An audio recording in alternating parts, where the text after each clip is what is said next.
The founder of the African Democratic Change Party, Dr. Makhosi Khoza, joins us now.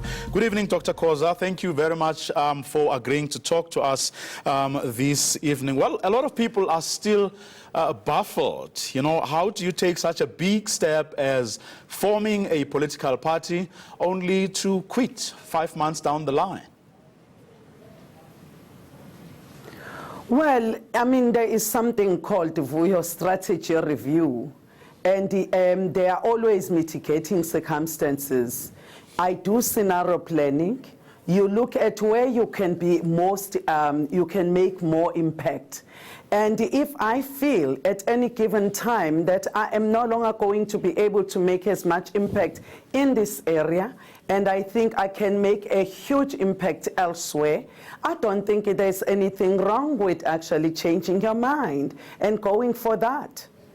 When did you suddenly realize that politics is not for you?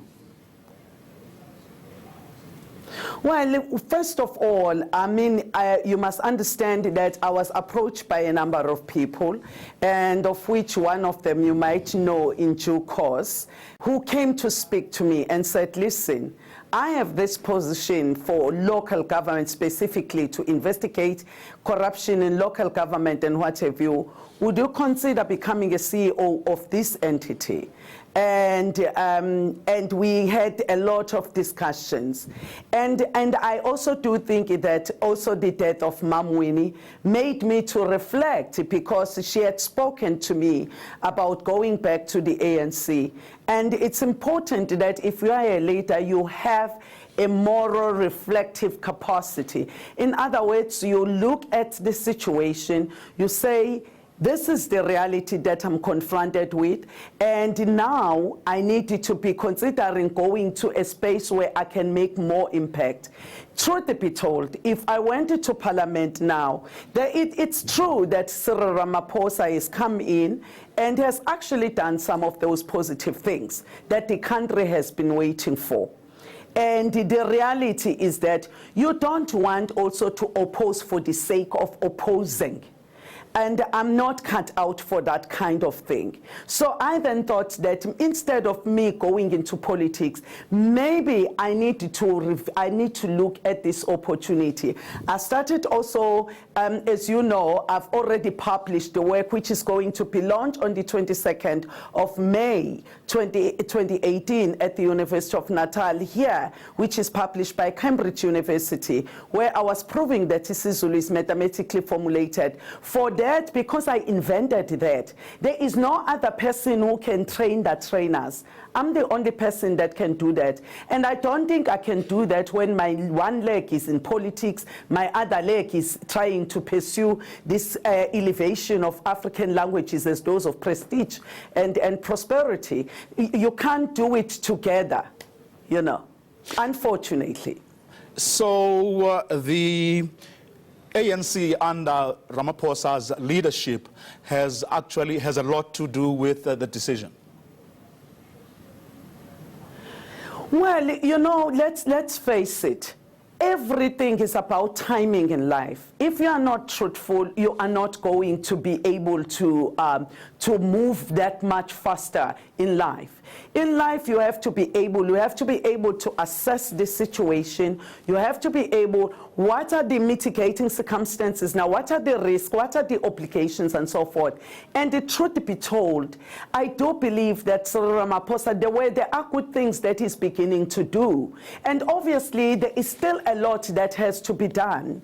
But I just feel that let's leave him to continue with his program. I'm not going to get into pursue a political path where I'm going to be trying to figure out, I'm not a populist. A populist, it will be easy for a populist to just come up with something that they can be running on. With me, I manage by fact, and that's who I am. That's my unfortunate thing, which is why I don't think I'm cut out for politics, you know. Do you regret having left the ANC? Not at all. I don't regret.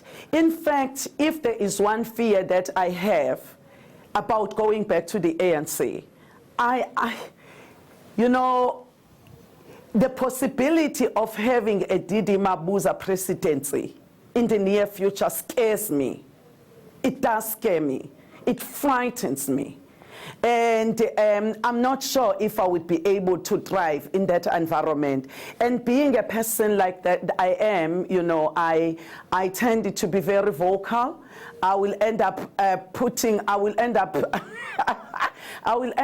you know, doing exactly what I did before. So I might rather just focus on what I think, where I think I can make more impact than try and go back to politics and, you know, and cause maybe some drama there. No, I don't want to do that anymore.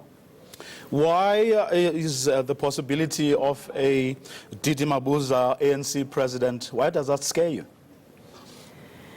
Well, I mean, I have a personal experience. You must remember that when I was the chair of the Public Service and Administration, I went into that province. And I went into that province and I found that, you know, the hospitals were really collapsing and all that.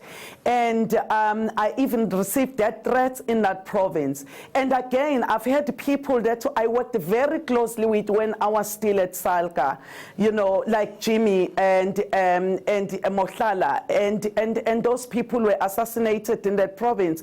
I'm not saying it's him, but I'm just saying under his leadership, a lot of things have happened in that province, and it scares me, and that's a reality, and that's who I am. I'm not casting aspersion on him, but I'm just worried that if he was not able to run a province and was never able to deliver closure to to the families of the missing in some of the municipalities, there we have CFOs that went missing. I mean, I am worried about his capacity to actually run a country when he couldn't run a province. But then he's a product of a democratic process. ANC members voted for Didi Mabuza. Same is Zuma. Zuma was a product of a democratic process. And that's the reality of democracy, isn't it? So what then are you going to do now? What I am going to be doing, I'm going to be doing a lot of work in local government. I have been recruited. I'm waiting to accept. I'm not sure. We are still at the stages of actually concluding the offer. I may be going to that entity that I can't tell you about right now. But I'm also going to be pursue my work that I've started, that is published by the university, which proved that isiZulu is actually mathematically formulated. And I'm looking forward to training the trainers so that we can start rolling this out and addressing the crisis that we have in South Africa, that of stunting of Black African languages, but on the other hand, the whole question of mathematics and science in schools, the fact that we are number 138 out of 138 in the world in maths and science is a tragedy post-1994.